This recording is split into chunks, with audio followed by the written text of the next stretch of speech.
What is up, everybody? Welcome back to Chase's Sports News. I'm your host, Chase Coburn, here with you today. I am about not even a little bit less than a week late here, but I am going to give you my official Major League Baseball season predictions. The season, there's 162 games. We're only about 4 or 5 games underway, so I can still kind of get away with this here. My official predictions, the standings, which teams and where I have them finishing in their own division, some awards predictions, some teams I think could make some noise, and then my official World Series prediction at the end of the video. You guys aren't going to want to miss this. Please be sure to subscribe. Do what you need to do to keep up with the content. March Madness, NFL Draft, NBA playoffs, MLB content, so much coming up here on the channel, plus some really, really fun announcements coming up in the coming weeks that you're not going to want to miss. So please subscribe and kind of come along here for the journey. It's going to be a fun ride here on Chase's Sports News over the summer, and I can't wait for you guys to join. Spring really does hopes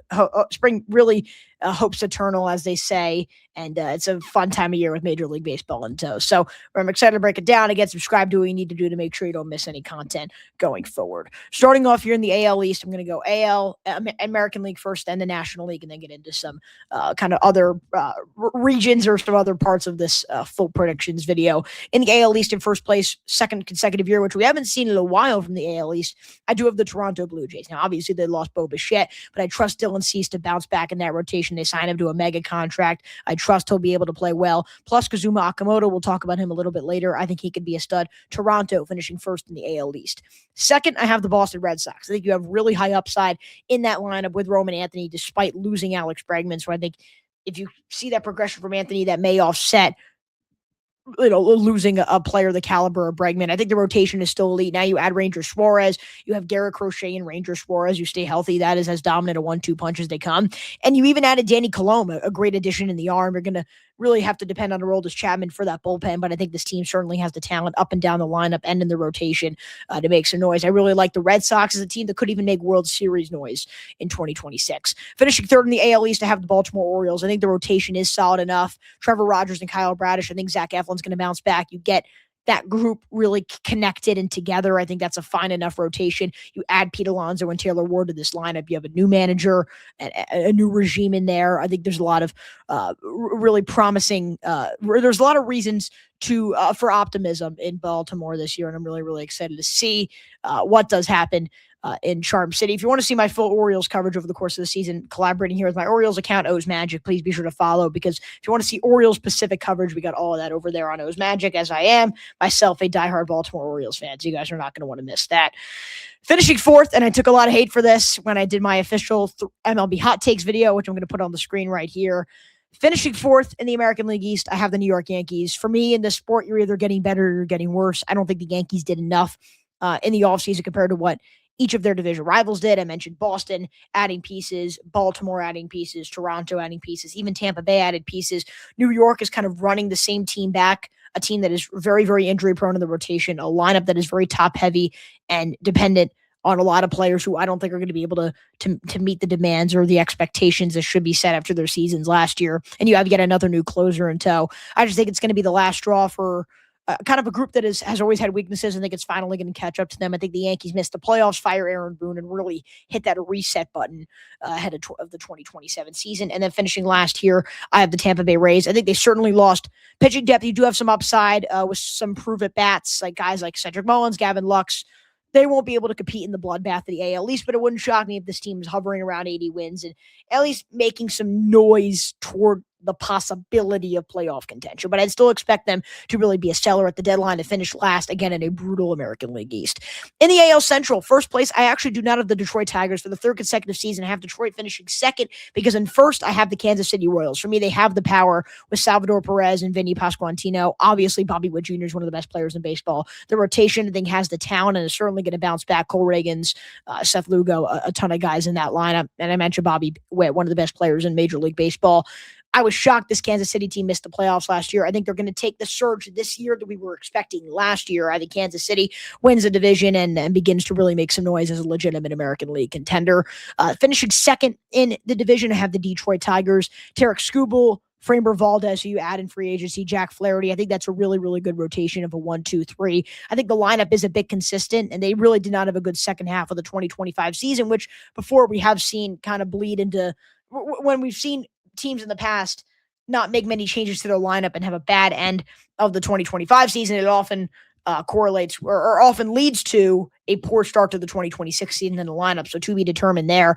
But I think in a weaker division, good rotation. I trust Detroit to at least get back to the playoffs here and finish second in the AL Central. Finishing third in the AL Central, a team that has won the division in back-to-back seasons. I have the Cleveland Guardians. For me, they just did nothing to improve upon a lineup that was 29th in average last year. Their lineup has been so weak. It's Jose Ramirez and then figure the rest out, and the rest of the lineup, it's not what it was 2 years ago. I think the rotation is good, but the offense is too poor for me to really take them seriously at this point. I have Cleveland finishing third. And then there's really a big drop-off. Those are three teams that at least have postseason potential. And then you have two teams that I just don't see it. The first being the Minnesota Twins, Byron Buxton, a few others. I think they're really going to be sold at the deadline. You get a new regime in there. I think 2026 for Minnesota is really about finding who's a part of your future core, finding what assets you can sell, and really continuing to hit the reset button for your franchise. Have Minnesota finishing fourth, and it would be fifth if it weren't for one of, if not the worst team in Major League Baseball, in the Chicago White Sox. Being in their division, arguably the worst team in the American League, arguably the worst team in the entire Major League Baseball. They're 100% tanking, 100% selling, a team with really not much reason for optimism and not a lot of promising signs going into the 2026 season. Besides Chicago finishing last in the AL Central. And just kind of to recap real quick, I do have 5 playoff teams from the AL East and the AL Central. Toronto, Boston, and Baltimore, the top 3 in the AL East get in, and Kansas City and Detroit, the top 2 from the AL Central get in, meaning a very, very competitive landscape in the AL West is not going to lead to postseason results. Only for one team, and that is the division winner, the Seattle Mariners, who I have finishing first in the AL West. I think this is still one of the best lineups in all of Major League Baseball with Julio Rodriguez and Cal Riley. They proved that last year. That's why they were so great last year. And the rotation has always been respectable, and ironically, it was always the part of the Seattle team that they were always able to check the box of the rotation. The lineup was always suspect until you saw the progression from Julio Rodriguez and Cal Riley last year. I think Seattle has legitimate World Series contender, and I'll break that down a little bit later. I don't know why I've just loved this team season after season after season, but this could be the year that they finally break through because I think they're a very, very talented team top to bottom. Finishing second in the AL West, if you want to call them Sacramento, you want to call them Oakland, you want to call them Vegas, I don't care what you call them, but have the Athletics finishing second in this division. Another one of the takes that I put in my 3 biggest hot takes of the 2026 MLB season. The argument is the rotation is suspect, but it's Nick Kurtz, Jacob Wilson, Tyler Soderstrom, Brent Rooker, and a few others. They have a really, really great lineup with guys who I think could be legitimate stars. Again, where you want to place them because of their rotation is the next question. I trust that the rotation could at least be average for them to maybe step ahead of some teams in this division and finish second in the AL West, but it's certainly going to be very, very interesting. I think the Athletics just barely missed the playoffs, but really show signs of being a team that's on the precipice of contending come 2027. Finishing third in the division, I have the Houston Astros. I think they always need to be taken seriously because they are the Houston Astros. Tatsuya Imai, to be determined in that rotation. Obviously, Hunter Brown is good. No Framber Valdez is going to be tough. They'll be a fringe playoff team. They'll certainly be in the mix. Would not shock me if they get in once again. But after they missed last year, it feels like maybe it's the end of an era for a group that really was just dominating time after time after time in the Major League Baseball. Finishing fourth, I have the Texas Rangers. I really bought into the Texas hype last year. I forget whether I picked them to make the World Series or win the World Series. Either way, the results were not World Series caliber. They were 81-81, completely 500. I think they're a team that, sure, if everything goes right, they could be a legitimate contender, but I can't reasonably believe everything is going to go right. So many injuries, so much lingering disappointment, high-level talent, but not enough consistency in that lineup or in that rotation for, again, me to take them seriously as a legitimate World Series threat. I have them finishing fourth, but a clear fifth in this division is the Los Angeles Angels. Mike Trout is there, but this is not really his team anymore. You have to really, at this point, just find out what prospects are going to work for you, what pitchers you have. Grayson Rodriguez was a big addition. He's already starting the year on IL. That's really going to be key for this team. I think they're a clear fifth in the AL West. I don't see them really contending for anything that mountable or reasonable or successful in 2026. Moving on to the National League in the NL East, finishing first, I have the Atlanta Braves, and I know they won 76 games last year, but they had a ton of injuries and setbacks. You get Ronald Acuna back. He's one of the best players in Major League Baseball. You have the talent, Matt Olson, Ozzie Albies, Austin Riley, Michael Harris, a pitching staff that's talented. I really do expect Atlanta to return near the top of the MLB with a change in their management. I'm just buying into the hype from Atlanta, and maybe this is like Houston last year, and it's unreasonable. But I do think Atlanta is going to be one of the best teams in Major League Baseball because they have the construction of a roster that can do it. And I think one down season last year shouldn't tell the whole story for an Atlanta team that can be a legitimate World Series threat. Finishing second, I had to have the Philadelphia Phillies. It feels like it's World Series or bust for them, and I get it. This team is getting older. Obviously, the lineup is great. Kyle Schwarber, Bryce Harper, so many others. Zach Wheeler, Christopher Sanchez. Let's see what Aaron Nola can do in that rotation. Even Duran, who they added in the bullpen, like they have the pieces. Like they have the talent to do it. It's just now or never. And I feel like we keep saying that, but it feels like it especially rings true this year. So I guess TBD with Philadelphia. I don't see this being the year, I'll spoil it, that they break through. Because I think that's actually what I predicted last year and the year before. At some point, I got to see it to believe it with this Phillies team, but they certainly have the talent to make some noise and knock on the door. Finishing third and just barely finishing with a postseason position, I have the New York Mets. I think obviously they're one of the most talented teams in baseball. I didn't love their offseason moves, which is why, again, that was one of my hot takes, that they're not a legitimate World Series contender, which I don't think they are. Look, they are very, very talented. Obviously, when you have Juan Soto and Francisco Lindor, you don't really need to have much else. That alone can put you into contention. And like the Freddie Peralta deal, I thought their lineup got worse. I thought their bullpen got worse. I think losing Edwin Diaz is going to hurt them more than they may expect. I think the Mets are going to make the playoffs by the hair of their chinny chin chin, but I think the Marlins are right on their heel. I think the Padres are right on their heel. I think the Reds are going to be right on their heels. It would not shock me if a Mets team that has disappointed expectations consistently, if they did the same here in the 2026 MLB season. Finishing fourth, I have the Miami Marlins. We're going to break down this team a little bit later, so I'm not going to spend too much time. I think they had some good talent. I think they have some good talent in this lineup. They ended 2025 really well. They're getting some pitching. It's going to come down to whether or not they have enough depth in that lineup behind Kyle Stowers, which, again, we're going to break down in a minute. But I think Miami has, again, just a team you want to look out for to maybe make some noise. It's just in a tough NL East. I can't reasonably put them any higher than fourth. And then finishing fifth, they have the Washington Nationals. It looked like maybe they had a bright future. They still have some guys there, but yeah, really, really tough NL East. I don't see anywhere else to put them but fifth. It feels like an obvious placement for the nation's capital. In the NL Central, finishing first, I have the Chicago Cubs. Now, I'm a little bit concerned about this one. I feel like this prediction for me is more a byproduct of a weaker NL Central than it is my belief in Chicago. They were not great the second half of last year. A lot of overachieving bats to end last year. You lose Kyle Tucker. A lot of things went right for Chicago last year, and that oftentimes doesn't lead to consistent success the next year. But Milwaukee got worse. Cincinnati's not legitimate. We don't trust Pittsburgh yet. You don't trust St. Louis yet. It feels almost like the easy way out, but I genuinely, not confidently, but I do believe that Chicago is going to finish first in the NL Central and still claiming a postseason position alongside them for the fifth postseason position I've claimed so far here. I have the Milwaukee Brewers, and I know they still lost some pieces, which does hurt, obviously, but if you can get Christian Yelich and Jackson Chourio and still a few more guys in that rotation, they have the talent to do it. They consistently overachieve when they're not expected to, and so it wouldn't shock me if they do so again for yet another roster that doesn't look like it can mount much success. But we said that about the 24 team and the 25 team, and they were, consistently among the best teams in the National League. And so, again, it wouldn't shock me if they're in the postseason again, and that's why I'm predicting them to be in the postseason again. Finishing third in this division, I have the Cincinnati Reds. They're a fringe playoff team to me. Ellie De La Cruz, some solid pieces in their rotation. They're just nothing more to me than a 6 seed. They kind of remind me of what the Toronto Blue Jays were for years, which is like a really talented headline star as a bat, but it's like a few moving parts every year. You're going to contend for a wild card, but until they show something different, you're just going to bet on them to just barely make the playoffs or just barely miss it and really not mount much else. That's kind of where I am with Cincinnati at this point. I got to see a clear path. They can be contenders. I just got to see that clear path before I buy into the vision. I have Cincinnati missing the playoffs. Finishing fourth, they have the Pittsburgh Pirates. I'm going to break them down a little bit later as well. The rotation is great. It's just the bats got to step up. If you get a few bats that step up, they can make some noise in a weaker NL Central. I genuinely believe that.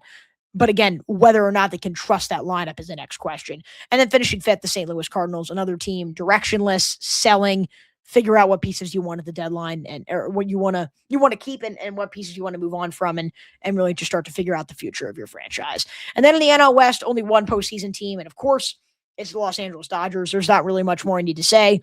The best team in Major League Baseball added Kyle Tucker and Edwin Diaz.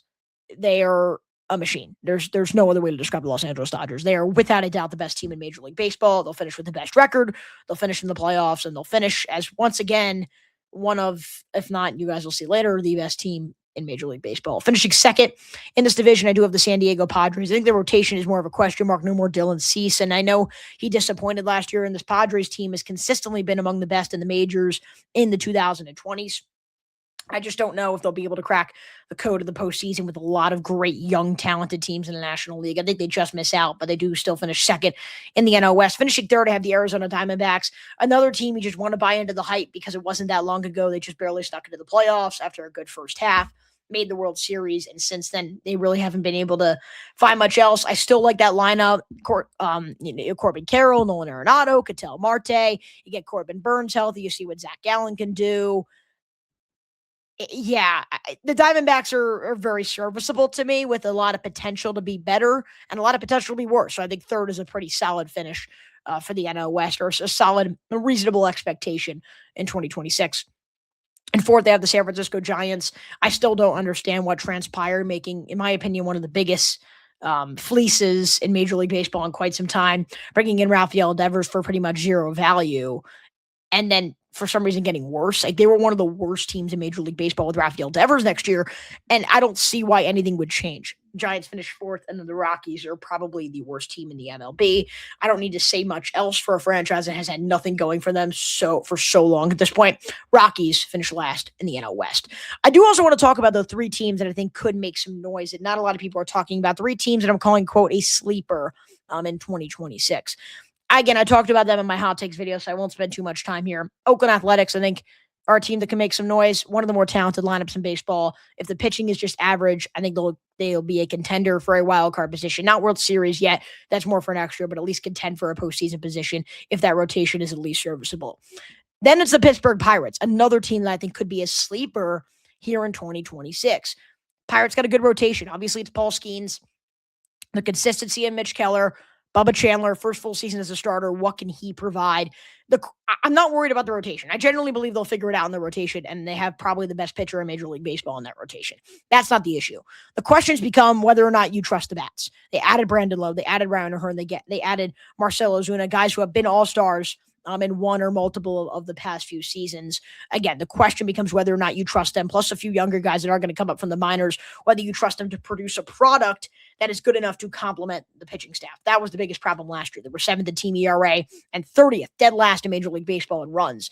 If you can improve that number to 20th or 21st alongside another top 10 ERA rotation, why can't this team make noise in a week around NL Central? I would look out for the Pirates in 2026 if the pieces stay healthy and if some of the bats overachieve.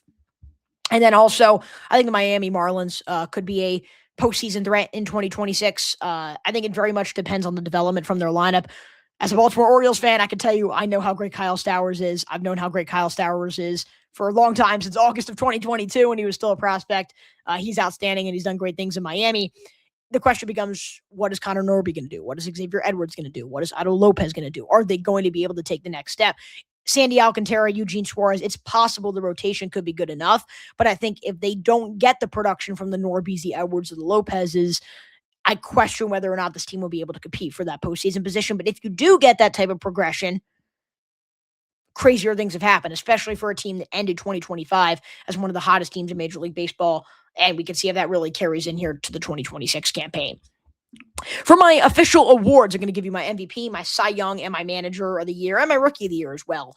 My AL MVP is Aaron Judge, and I do have the Yankees missing the playoffs.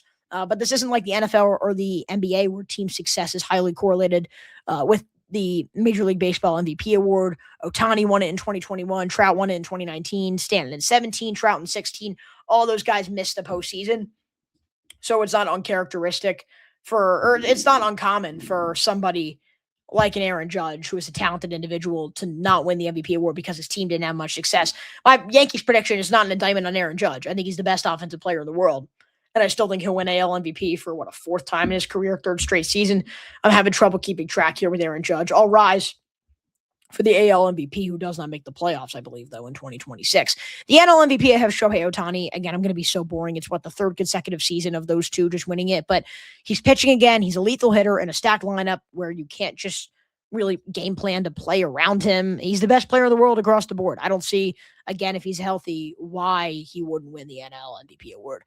My AL Cy Young, I do still have Tarek Skubal for a third consecutive year. He's been consistently one of the MLB's best aces. Last year, first in WHIP, second in strikeouts, second in ERA, 13-6 record. I think if he's healthy, he'll be able to rack on similar numbers again for a Tigers team that I do have in the postseason. The other candidate you want to look out for is Trevor Rogers. I think of the Baltimore Orioles. I could see Trevor Rogers possibly winning the Cy Young Award depending on how things go. He pitched really well last year, had a 5.5 WAR, which was 7th in Major League Baseball in just 18 starts and 109 innings. You extrapolate that through a full season. If he does play well and his velocity picks up, his velocity wasn't even that high last year. His strikeout rate wasn't high. He's now healthier. You get those things to start to click. I could see Trevor Rogers making a case. I still have Tarek Skubal, which look out for Trevor Rogers in that AL Cy Young race.